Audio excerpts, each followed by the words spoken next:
Good morning, my friends, and welcome back to the Morning Mindset. I'm so thankful that you're with me, that you're here to get your mind aligned with the truth of God. I just want to say hello to people all around the globe who are listening. We have folks listening in Iran today, in Madagascar, in Botswana, in Sweden, in the Ukraine, in Portugal, all over the world. People are joining the Morning Mindset family. I encourage you, share the Morning Mindset with someone you know who would benefit from these Morning Mindset Reset episodes. All right, today we are continuing with our 2022 prep sessions as we're trying to get our minds and hearts in a place where we can recognize and experience the movement of our God in this new year. It's not about setting all kinds of goals for ourselves. It's about putting ourselves in a place of receptivity to hear and experience and know more of our God. Today, I want to look at Psalm chapter 63, verses 1 through 4. I heard this set of verses first, I think, in the form of a song, and it just has resonated with me ever since. I want to walk through it with you and have you experience the kind of encouragement that I experienced from it. Now, let's begin reading in verse number 1 of Psalm 63. It says, "O God, you are my God. Earnestly I seek you. My soul thirsts for you. My flesh faints for you, as in a dry and weary land where there is no water."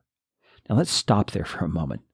Friends, first off, I want to ask you a very honest question coming from someone who loves you and wants to see you growing in the Lord. Can you say with the full devotion of your being, God, you are my God? Can you make that declaration? Can you set aside in your heart Christ as your Lord and have no other gods before you? Can you say that? Will you say that? That's where we have to begin in this particular passage, because that's the basis upon which David says everything else. He says, because God is his God, earnestly he seeks him. That's really kind of the theme behind this 2022 prep session, is we are putting ourselves into a new frame of mind and a new frame of heart, you might say, to earnestly seek the Lord this year, to put ourselves in a place to receive from him according to his dictates, not our own. And as a result, we can say, like David says here, my soul thirsts for you. My flesh faints for you, as in a dry and weary land where there is no water.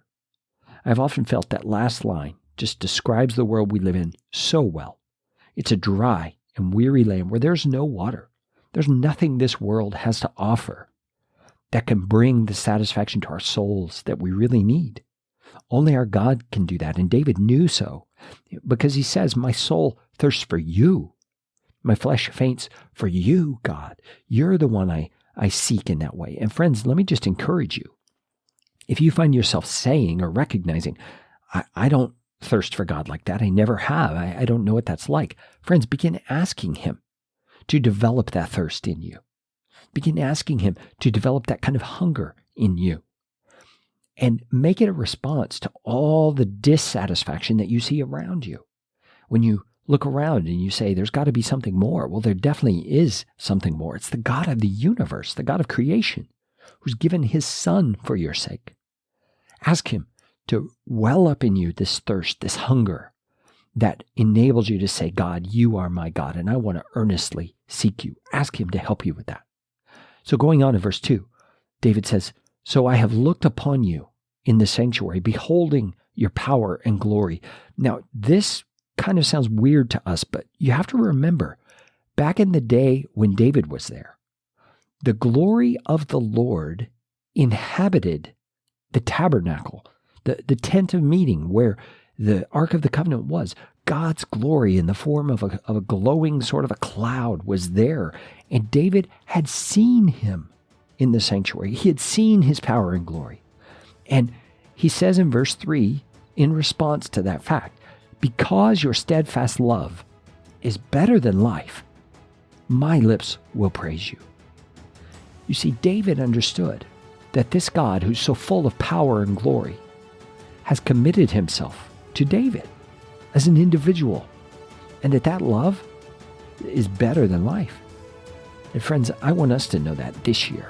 I want our hearts to become aligned with him in such a way that we are convinced, like David, that his steadfast love is better than life. Let's ask him for that now. Lord Jesus, align our hearts with yours in this way. Give us the hunger and the thirst and the earnest desire to seek you all throughout 2022. Prepare us, Lord, for what you have in store in your name.